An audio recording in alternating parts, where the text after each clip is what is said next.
Welcome back to the Print on Demand cast. In this episode, we talk about the print on demand success pyramid. Let's get into it.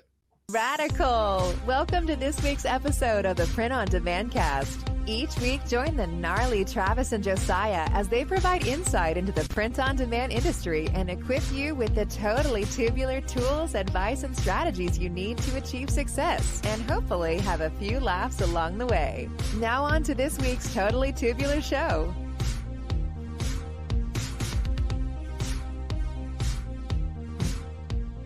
Welcome back, ladies and gentlemen, to the Print on Demand cast. We're talking about the pyramid, success pyramid. It's not a pyramid scheme. Don't get confused. Don't tune out.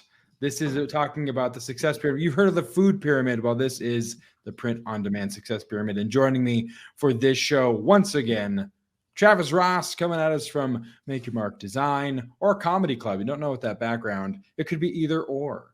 But Travis, happy Monday. We're recording this on a Monday. How was your weekend? Let's chop up the waffle a little bit before we got a lot in this show to get to. We got a lot of topics and things to hit. But quickly, you first. How was your weekend? Anything exciting happening? What's going on? Not too much. Band played on Friday. It was a good Nice. time. And then Saturday played some poker.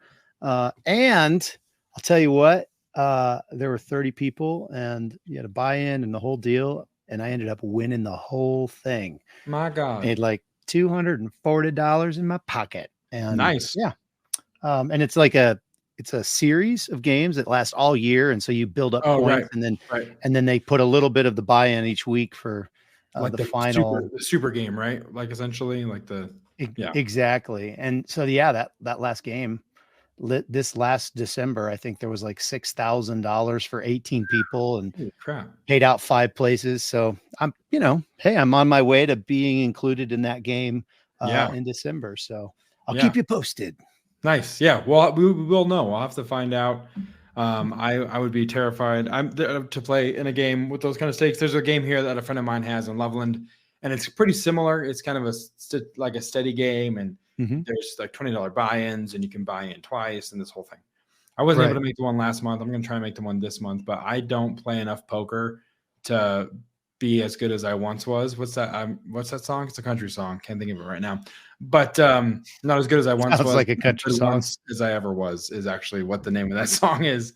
So, it could happen. But that's awesome, man. Glad you had a good weekend in the band and poker.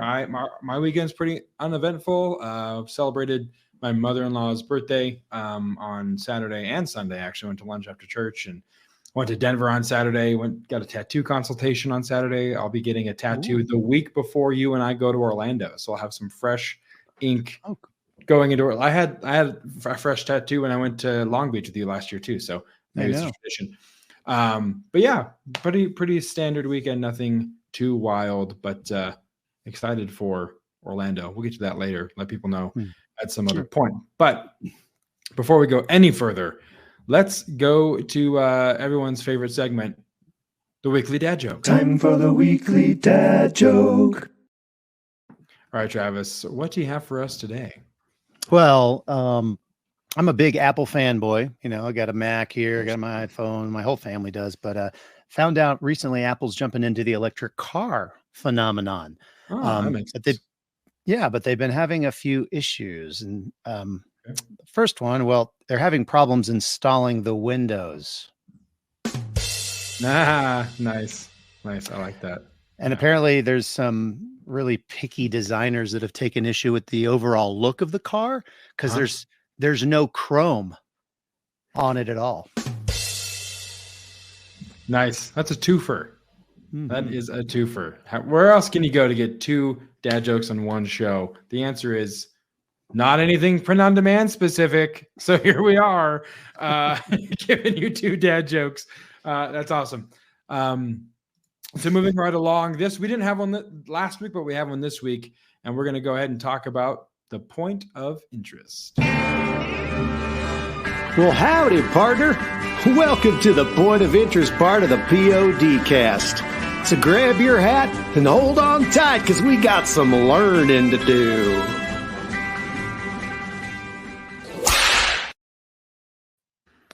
All right, Travis.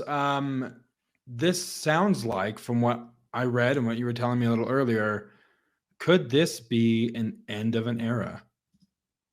It seems like it might be. And I know you had a coaching call today, and that's what kind of sparked this idea. So tell us a little bit what this potential end of an era could be when it comes to everyone's favorite platform, or one of them.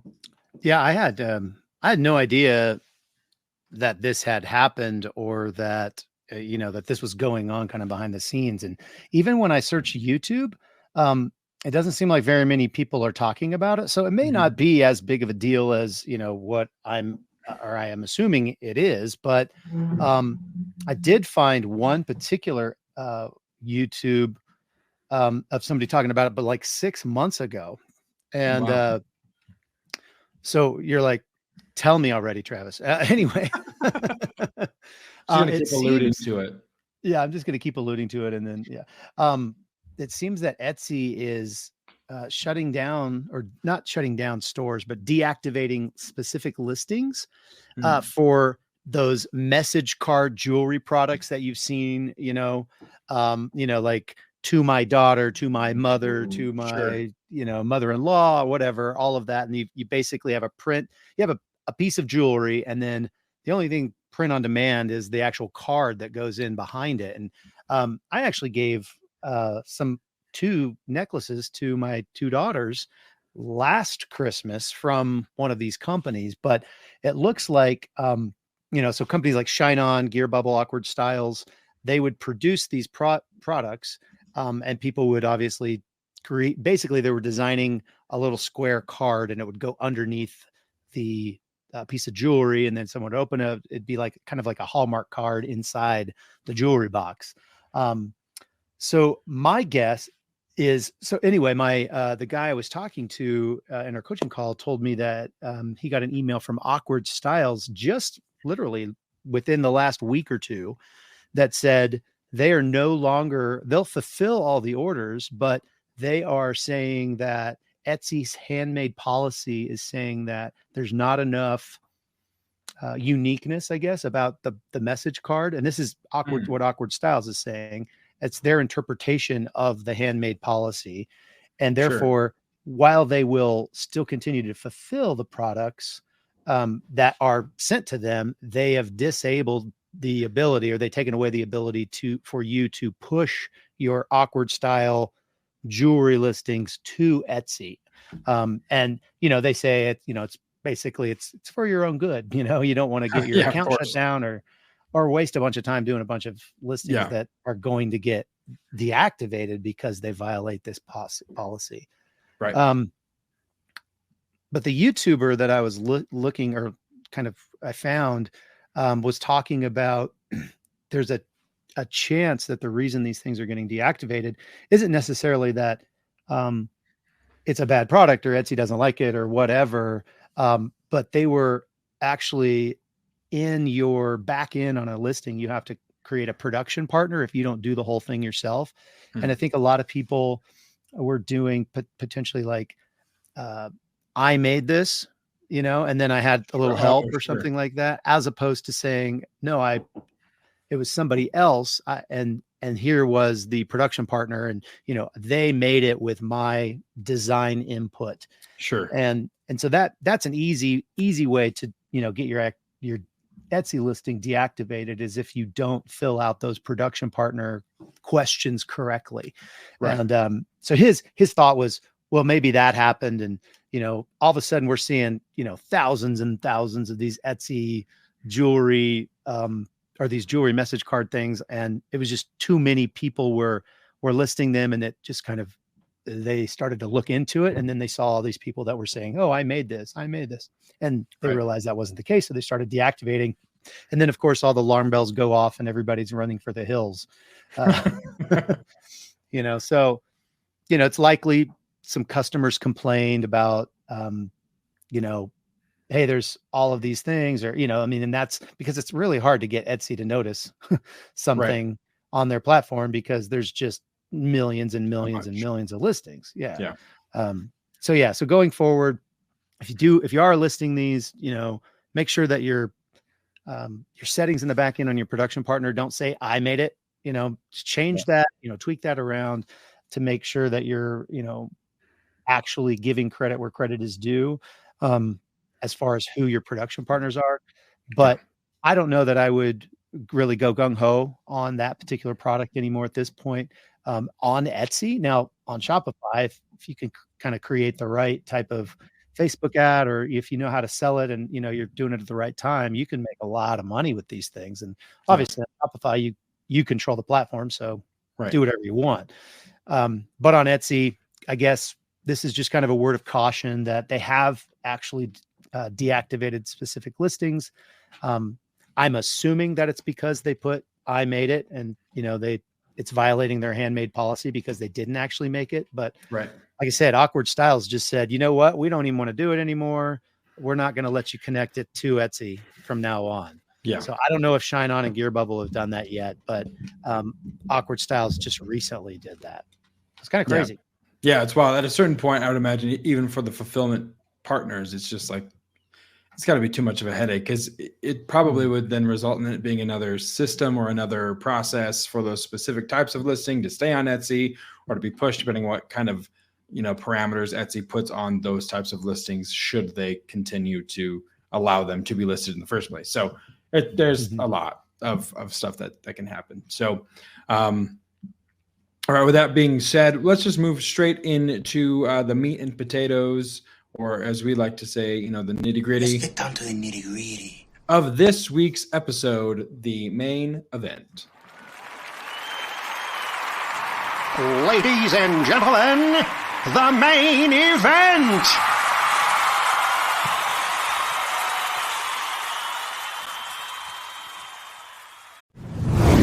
Hey, sorry for the interruption, but we wanted to let you know that this week's episode is brought to you by Spotify for Podcasters. Really cool app. Josiah and I use it for every single show that we bring to you every week. You can edit podcasts right from your phone or computer, so you can start creating as soon as you log into the platform.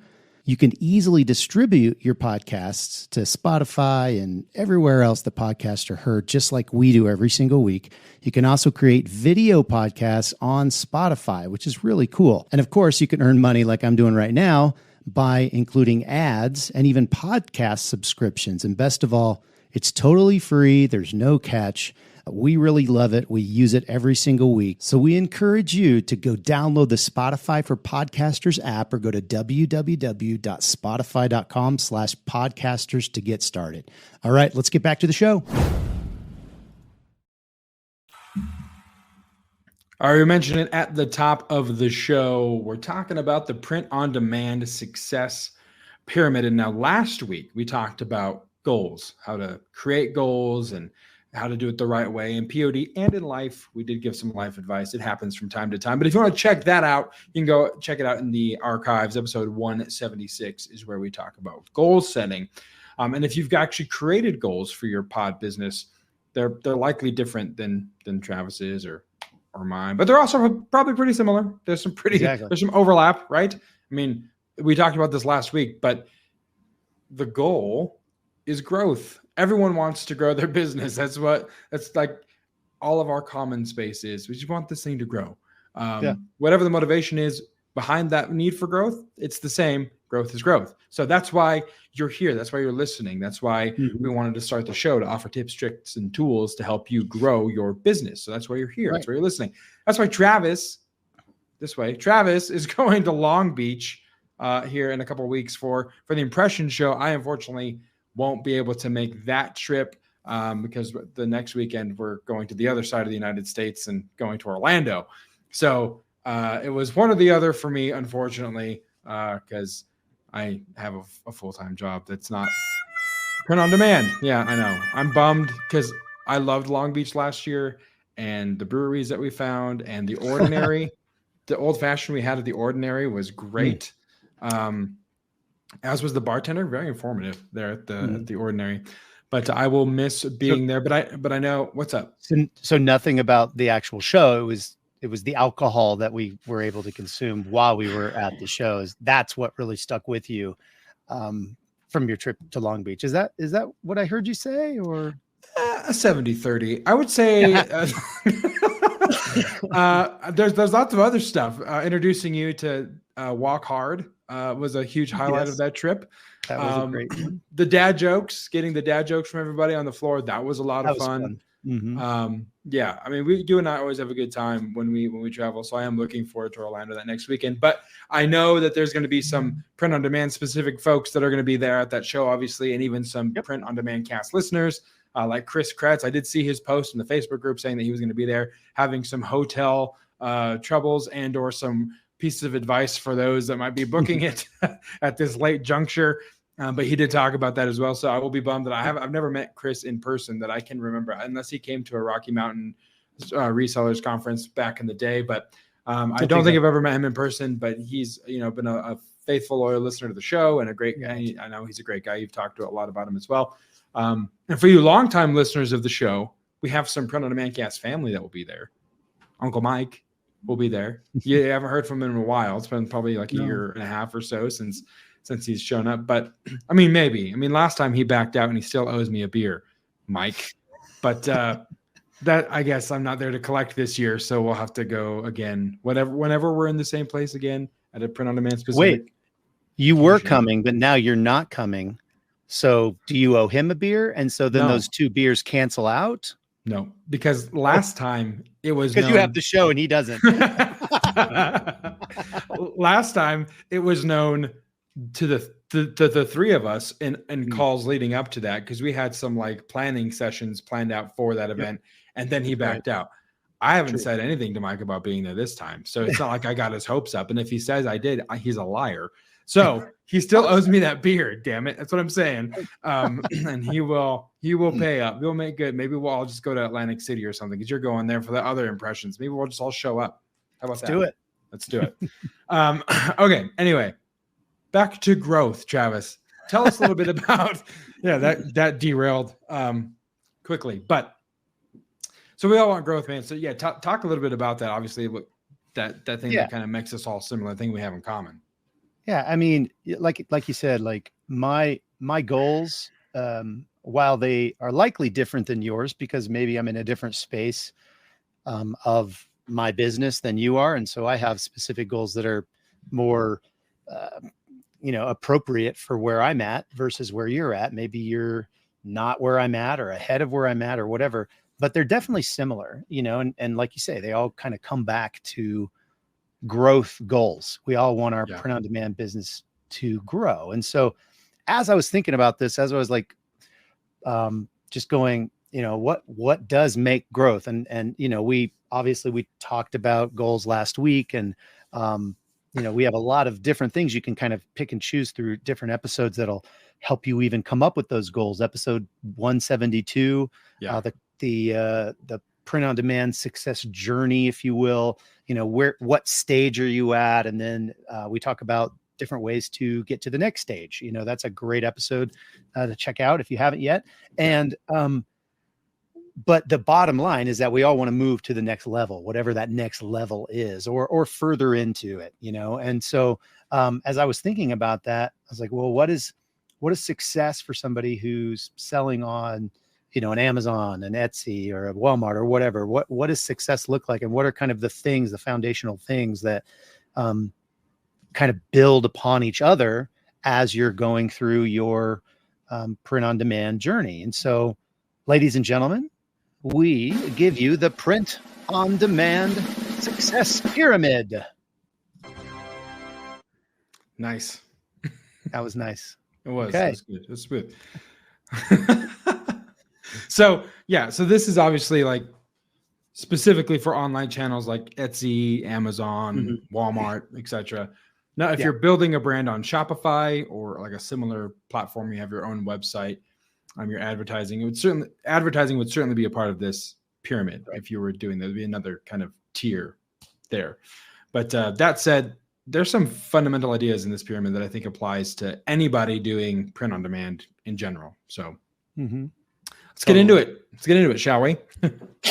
Sure. Number one is something that obviously is near and dear to all of our hearts, because I think we've talked about it probably in 90% of our episodes, to be honest, and that would be organization.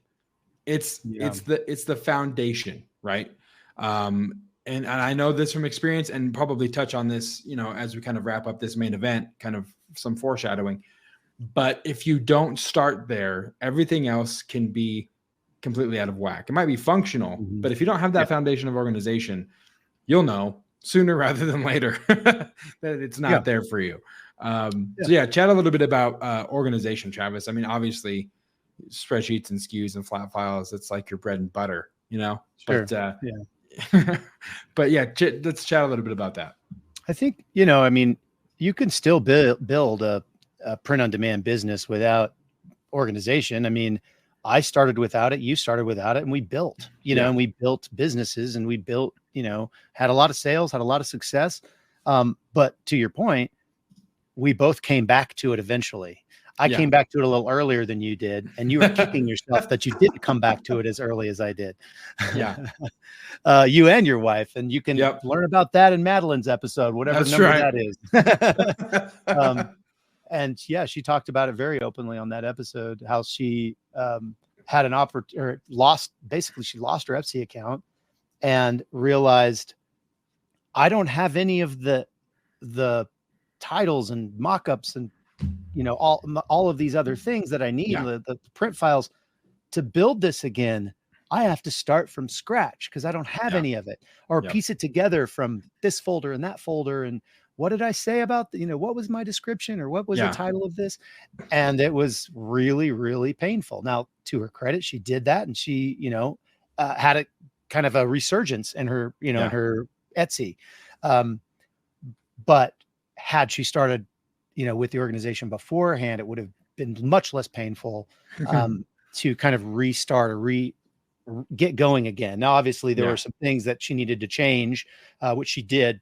But still, even that said, having your SKUs, your designs, your descriptions, your everything kind of laid out for all of your products can really, really come in handy, not just if you lose your account, but even if you're like needing to change something on a listing. Well, man, what was that SKU? What did we do? What did we do on the one that was similar to it? What did we do on the 11-ounce mug that we didn't do on the 15? Or did we do the same thing? Or what? I mean, there is so much to it that there's so many things that are beneficial to having that foundation of organization in your business. And it's not just necessarily, SKUs and designs. I mean, it's like your business banking account, your tax exempt license, your sales tax license that allows you to get, things cheaper or with not paying tax. It's all of those little things that if this thing does build and you do want to continue with it, you're going to do it. You're going to have to do it. It's just way easier in the beginning. And because it really is, like I said, you can build this without it, but you can only that building's only going to go so high without a really good foundation. And this is really the foundation of how big or how large or how much success you can actually have. You're limited without a great foundation of organization. Yeah, for sure.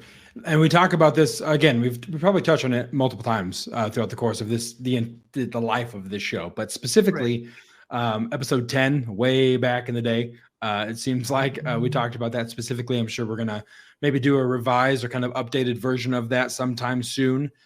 So that, because we're talking about it so much, it's probably good to kind of represent what we think and some ideas and tips around that whole idea. So episode 10 for now, check that out. Episode 68 is the one with Madeline, where she talks about the Etsy woes and do's and don'ts and the necessity for good organization.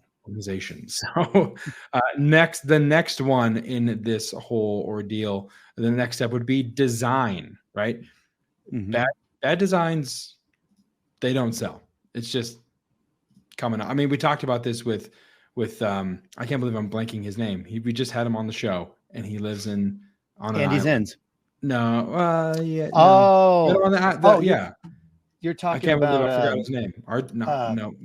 Jay. Jay. Yes. My gosh. I feel sorry, Jay. But he talked about this a lot, about Mm. how bad designs won't sell, and ways to maybe look and see how you can judge if your design's good or not good. But let's talk about what is a good design, right? Yeah. One, use good fonts. And by that, I mean no Comic Sans. You understand the negative space, which is the space where it's empty. A lot of times the negative space can mean just as much as what you're actually putting on the shirt. But understanding what that looks like, how to make it look and kind of space it out correctly. And design for a specific color. Not all of them. You look on Amazon and you can see that some people just don't design with a specific color. Mine just think that all the color options is just the best way to do it, and you need to have all the options all the time, and that's not necessarily the case. You can design for a specific color to make it really pop, and that is the design will sell the shirt, not the color options, you know. Yeah. I remember way back at the beginning, we had Michael Essick on, and he's a great designer. And we did actually talk about a lot about that. He's like, you know, if my design will look best on a brown shirt, that's the only color I'm going to offer it on. Yep. You know, because that's what I'm designing for. And so there's a lot of great tips in that particular episode 29 is that episode. Episode 29. I mean, so you don't have to put every single color out there, you know, and we were specifically talking about merch by Amazon at the time, but it goes without saying, you know, and we're just touching on a couple of things, you know, the whole idea with good fonts and, you know, being able to use negative space and, you know, designing for specific colors. And, you know, like every time we do a design with our designer, we have them do a design that'll go good on light colors and a design that'll go good on dark colors. Yeah. And most of the time, or a lot of the time, we don't even use one or the other, you know, so because it looks so much good. So most of the time we'll use the light design or the one that's designed for light colors on like a coffee mug, because that makes a lot of sense, like a white coffee mug. But if we're going to do like t-shirts or apparel or whatever, a lot of times we won't use that light because we don't want to exhaust the customer with 70 different choices of color or whatever, or not 70, but you get the idea. Yeah, so 7, we might just say that's the equivalent. I mean, honestly, the analysis paralysis is a thing. You don't want your customer to be overwhelmed with like, oh my God, I like this, or which color. There's 11 options. There's fuchsia. There's eggshell. You know, it's too much. Right. So yeah, we might just put it on a black, a navy, and maybe like a dark heather or something, you know, and just have 3 options because it looks the best on those. And we might not put it on the navy or the, you know, I mean, it just totally depends on the design. And so that's super important, you know, and that goes with all your designs, you know, I mean, like even like stuff you're going to have laser engraved or UV'd. I mean, consider what you're actually putting it on. And, and, you know, consider your font choice, consider your negative space. It's so sad when I go on to Etsy and I'm, you know, looking up different products and, you know, I'll use like a research tool like Everbee or something. And I'll say, you know, and I'll see these different things that are selling and you can tell, oh yeah, I know why that's selling well. It's because it's freaking good. And you know, we'll get into mock-ups later, but you know, the mock-ups are good and all of that. I get it. But then, you know, you scroll down to like, oh, this hasn't sold very much. And then you look at the design, you're like, oh, I get it. It's just not, it's not pleasing. And so your design to me, you know, every single one of these stages, it was like, what's more important than this? And, you know, so design to me is really the most important thing to actually selling your products.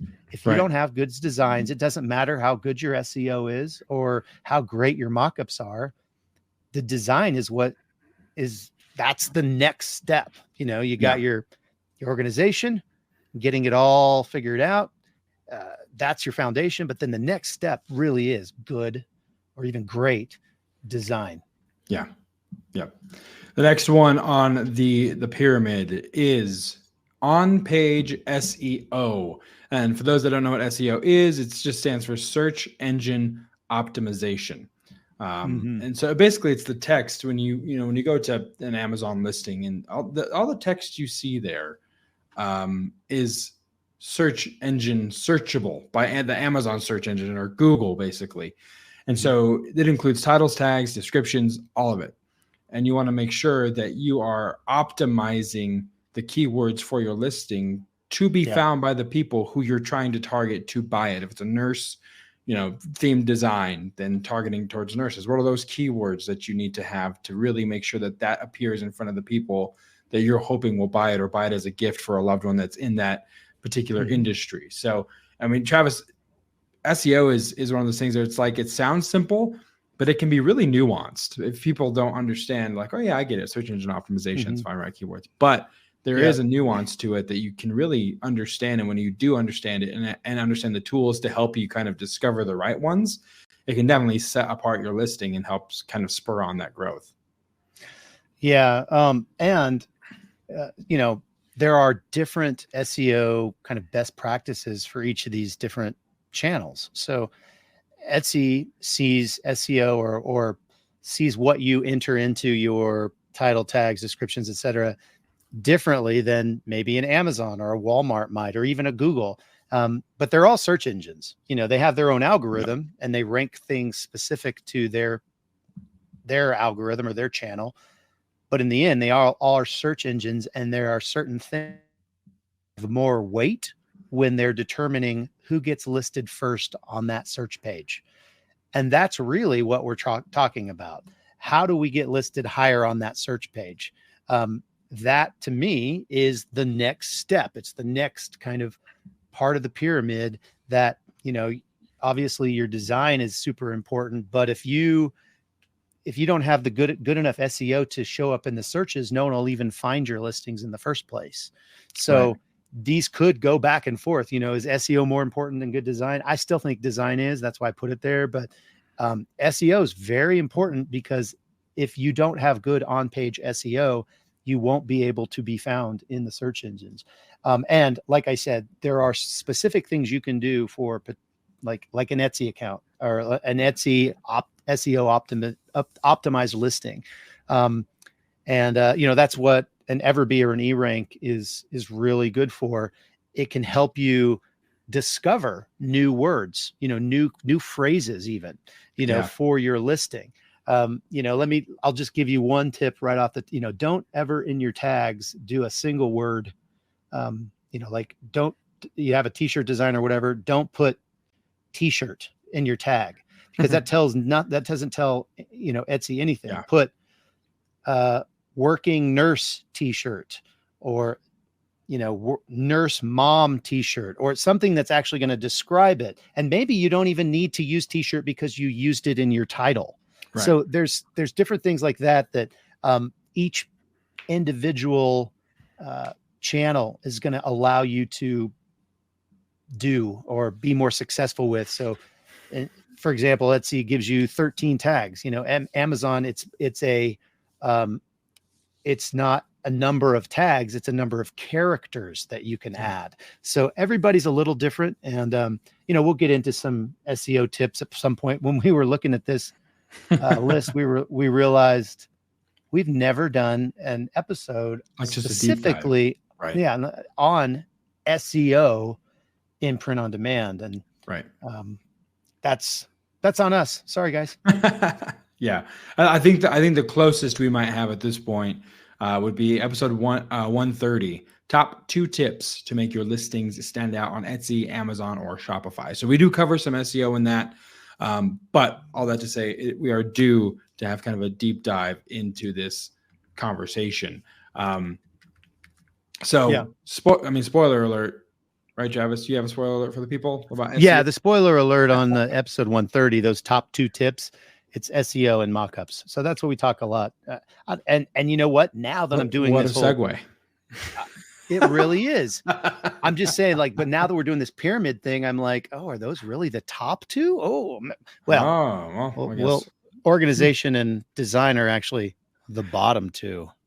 That's true. Look at that. Yeah, that's clever. That was awesome. I recovered. You did. You brought it back. You landed the plane in splendid fashion.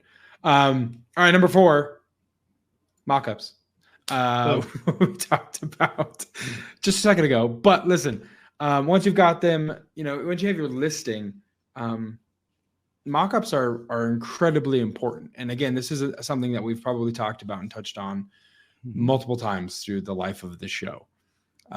But you want to make sure that your mock-ups are engaging, accurate to what the customer will be buying, but you want something more than just the, t-shirt, flat t-shirt mock-up with the design and the white space. And those are fine, right? They'll communicate what the customer is buying, but is it relatable? Lifestyle mock-ups to a consumer as they're looking, and you have someone that's grilling and has a 4th of July shirt on. It's like, well, yeah, I grill. I can relate to that. It's another thing that kind of draws them in and helps just up the quality of your listing, especially if you're trying to do a brand or kind of an aesthetic in general. It's good to have different mock-ups that can help communicate that to your buyer.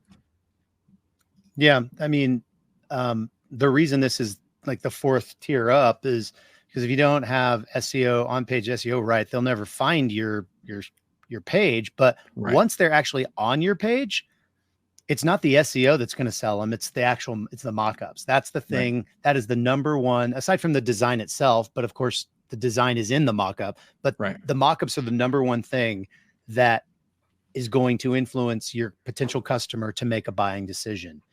That's so important. Those mock-ups are so important. And to your point, it's okay to have a flat lay t-shirt, but also have that guy grilling for the 4th of July shirt or whatever, some type of a lifestyle mock-up that the person can identify with that mock-up or that person in that mock-up and go, yep, that's like me. Or I want to be like that person. And these are psychological things that will influence a buying. They'll influence a buying decision more so than you realize. And so it's very important. So mock-ups to me, once they're on your page, they are the most important thing. So a couple of little tips, I guess, for mock-ups I want to let you know about. So Etsy allows you to, if you have your first mock-up, you can actually zoom in or zoom out or whatever. You can actually make it what it's going to look like on the thumbnail. So when they do find you in the SEO, they're going to see that first. And so I recommend, if you have a lifestyle mock-up as your first mock-up on an Etsy product, to zoom it in as far as you can so they can see the design. Don't worry about the face of the person or whatever else. Make it sure that they can see the design in the thumbnail, because when they actually click on the listing and they come to your page, they'll see the entire, it zooms it back out, if you will, and they'll see the entire mock-up. And so you're not losing anything, but on the search page, you're gaining the ability for them to see your design. So that's just a little trick on Etsy. Unfortunately, on Amazon, they make you put that design on a white background. They do actually say they want models in the first picture, but they don't want to see the face, and they want it on a white background. So again, it's to your advantage if you're selling on Amazon or Walmart to get that design as front and center as you possibly can. But you just don't have as many, you don't have as many kind of tricks up your sleeve like that. Etsy allows you to do really, really cool mock-ups, and they can also be your thumbnails, whereas Amazon just makes you do that white background. Right. Yep. And I mean, there's lots of good places you can get your mock-ups too. We talk about that, pretty frequently. I know Placeit, for example, is a great one that you can go and use to generate those mock-ups, even the ones that are just the plain background mock-ups, and they have PNGs. It's a great tool, but there's tons of them out there that you can use to generate those mock-ups for you. So you don't have to be a graphic designer to make it work, or you don't have to hire friends to go out and grill to take pictures of. I mean, all of that stuff is readily available for you as well. So we have an entire episode on that as well, episode 154, all about mock-ups, to help you kind of guide you, as it were, to find which ones and which tools will work best for you. The next one on the pyramid is print partners. It's important, very important, because print partners are different and margins might be different. You might make more profit using this print partner versus this print partner, or they have more unique products that you can sell to help you stand out. Again, I've talked about this. When you are looking at print partners, you want to make sure, just as much as they're making sure that you're a good fit for them, you want to make sure that they're a good fit for you. You want to get your samples. You want to get your hands on what they're making and producing for you so that you can speak intelligently about it. And it's one of those things where I think people feel like they might be in some kind of like covenantal contract with their print partner, and it's like a marriage thing, like till death do you part. Like until my business burns down, I will use Printful. It's like, listen, that's not necessarily the case. You can use more than one, which is a question I know you get all the time, Travis. Like, can I use more? Yeah. Is it okay? Is it cheating on my other print partner if I use this other person here? Yeah, and I think one of the main reasons they ask that is it's like, it's more of a can I, and then how do I, and it kind of goes back to the organization, if you're organized, heck yeah, you can do it. It's pretty easy to actually pick and choose. I know people that have multiple print partners, like 5, 6, 7 print partners. And it's because not everybody prints on the same thing, or maybe they have better margins on their mugs here, but they have better margins on their shirts here. And then that neither one of those two do a laser thing, and they do that, and, or whatever.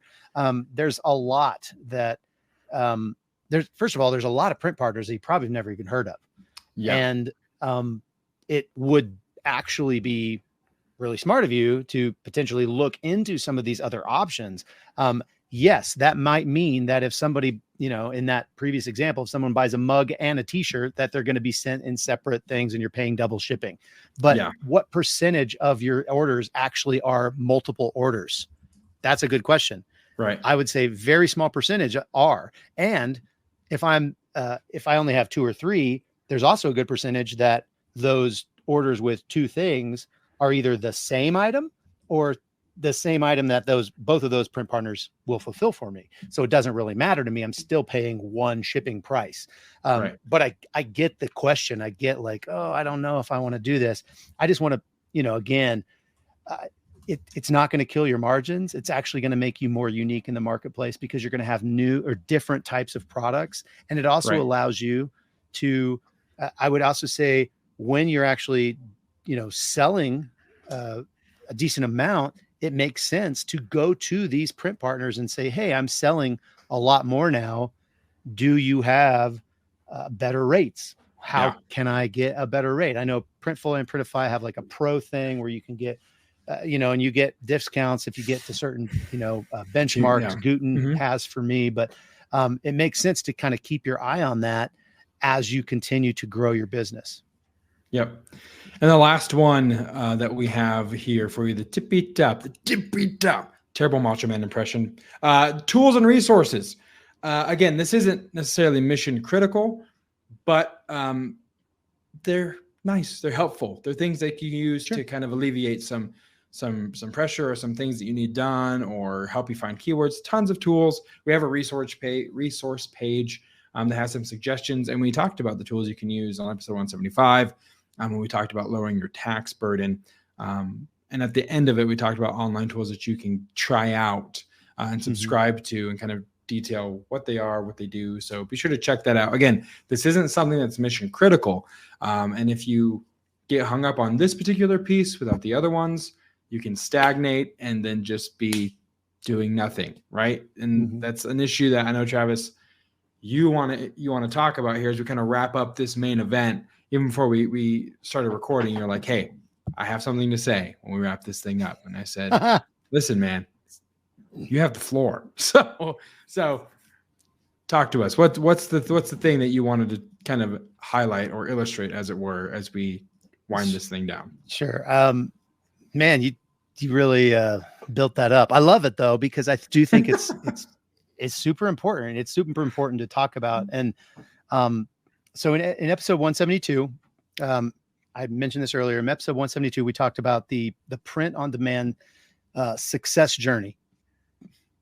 Go take a listen to that, see where you are on that journey, at like what stage you're at. And then we also talk about ways to move to the next stage, and so the four are the curious, the rookies, the seasoned, and the thriving. And so as you listen to that, you can kind of put yourself in the shoes of those different people and the stage they're in, and you can kind of identify where you're at. And then there's some tools, again, not tools, but tips that you can use to make your goals, that'll help you get to that next stage. But there are many of our pod pals in the curious stage of that journey. And I really, as I was putting this pyramid together, I was so aware of the fact that a lot of the reasoning behind these people being in that stage of the curious, and they haven't really started much, they haven't really done much, it's because they flipped this freaking pyramid upside down. Right. And they're so concerned about, well, which tool do I need to do SEO, and which mock-up thing do I need, generator should I be using to get the best mock-ups, and what print partner, oh my gosh, what print partner am I going to use? And while those things are important, those things are they're at the tip of the pyramid for a reason, right? Because they're not that important in actually having success. You don't have to use Placeit. You don't have to, you do have to choose a print partner, but you know what? If you follow this pyramid and you have your organization down, you can switch it later. You can add another print partner later. It doesn't matter so much. What podcasts am I listening to? Which one am I going to, which research tool am I going to use? There's all these different questions that are so far up at the top of the pyramid that they don't make a lot of difference in the end. The bottom line is that you need to get started, and what does that mean? Well, it means, we talked about this too, it means getting your business license, getting your checking account, opening your Etsy account or whatever, making a plan, making those goals. Go listen to episode 172. Then go listen to our episode last week that we talked about goals, episode 176, and go, okay, I'm taking this and I'm taking this and I'm putting it together and I'm going to make some freaking progress in this business. I'm not just going to continue to spin my wheels. I'm going to make some decisions even. And you know what? Those decisions can be changed. It's totally okay. Right. But if you don't ever get started, you can't change anything because there's nothing to change. And there's no success, So this is the success pyramid. So if you want to have success, this is how you do it. Right. Yeah. You don't worry about the stuff at the top. When you're starting, you start with what's at the bottom and you build from that. And so, as you can tell, I'm pretty passionate about that. And that was the thing I really wanted to say. Thank you so much. Don't flip this pyramid upside down. That's all I'll say at the end. No, that makes sense. Right. It's a success pyramid to your point. And if you want to flip it upside down, it's the inverse of success. So it makes a lot of sense. You want to start with it the right way. Right. That's awesome. So that's kind of the end of this week's main event. Anything else you want to say before we kind of put a bow on this episode and ride off into the sunset, even though the sun's not out? No, I think we're good. I think, I just said it, do something, that there's your path to success, or at least to starting. It's episode 172. Take those, listen to episode 176, get some goals, and then follow this pyramid. And I really do think you'll see some success. Yeah. The other thing you can do if you want to see success is go to printondemancast.com and subscribe to the POD VIP list. You will get an email every week that has tips and tricks and some further insight into the print-on-demand industry and some stuff that would help you and the tools that you would need to continue in your successful journey. So be sure to do that. Again, printondemancast.com is where you can go to sign up for that. But until then, folks, thank you again for downloading, pressing play, subscribing, however you got here to be listening to us. Thank you guys so much for coming back each and every week. And we look forward to being back with you again to bring you more tips, tricks, tools, and dad jokes for the print-on-demand industry. So until then, for Travis, I'm Josiah, and we'll see you right here on the Print on Demand cast. See ya. Hey, babe. Thanks for listening to this week's episode of the Print on Demand cast. We hope you enjoyed the Totally Tubular Show. If you got a question or a suggestion for the show, send Travis and Josiah an email at info@printondemandcast.com. Want to be wicked nice? Take a minute to rate and review the show on iTunes or wherever you get your podcasts. And don't forget to subscribe now so you don't miss next week's episode. See you next time, for sure.